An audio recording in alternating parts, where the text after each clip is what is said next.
Attorney at SpeakToMark.com, Anahita Sedaghatfar, defense attorney, Lynn Berry, HLN host, and Lonnie Coombs, former prosecutor, author of Your Perfect. Anahita, what should happen to this guy? Forget the legal maneuvering. What ought to happen to him? Well, Doctor, that's for the jury to decide. No, we're the jury tonight. Well, come on. For the jury to decide what should happen to him. Can I answer? Please. He has a presumption of innocence, as does every criminal defendant, as I always say on your show, Dr. Drew. But here, once again, we see another murder, an alleged murder, and we're a step behind again, Dr. Drew. How many cases do we cover on your show where people come forward after the fact saying this suspect was crazy, he was wacko, he was walking down the street talking to himself, he was covering up smoke detectors because he thought the FBI was spying on him? That's not normal. That's right. Why didn't they take that's too late, though, when he kills somebody with a cleaver. The time to get help is before. Let me just add to that really quick. That's what I'm saying. And we saw this with the Navy Yard shooting as well. So my thing is, Dr. Drew, you might have the answer. I don't have it. How do we identify people with mental illness before tragedies take place? It's not that hard. Don't be afraid. Don't walk on eggshells. Don't worry about people's rights. Worry about their safety and health, their well-being, and the community's well-being. Lynn, you've got something to say here? Well, I just want signs about this. 10 years of this guy sitting around. Well, 10 years of him being unemployed and losing his jobs. I don't know if that says that he's going to chop up 5 babies. Anahita, what? People did come forward. It said what? People, his friends and family came forward and said this guy was a little off. He was emotionally unstable. Right. So my thing is, there were warning signs, and we see this over and over all the time that people don't step in. Is it the stigma associated with mental illness? Is that why people fear of hurting somebody's feelings. I had a conversation with somebody the other day where they were afraid to look in a heroin addict's backpack after he had stolen from them, because he might be offended. It might not feel like we didn't trust him.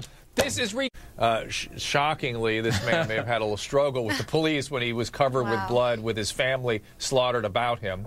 The question, I guess, is, Anahita, are they trying to make some case there that he was mishandled? Is that what they're preparing to say? Or? Dr. Drew, those bruises are the least of this guy's concern. Come on, I mean, he's being accused of brutally killing 5 people, 4 innocent children and a woman. Oh my God, and this must be the family, guys. It's shocking to see I can point out why they're doing it. Why they're doing it is because he's also charged with assault. Right.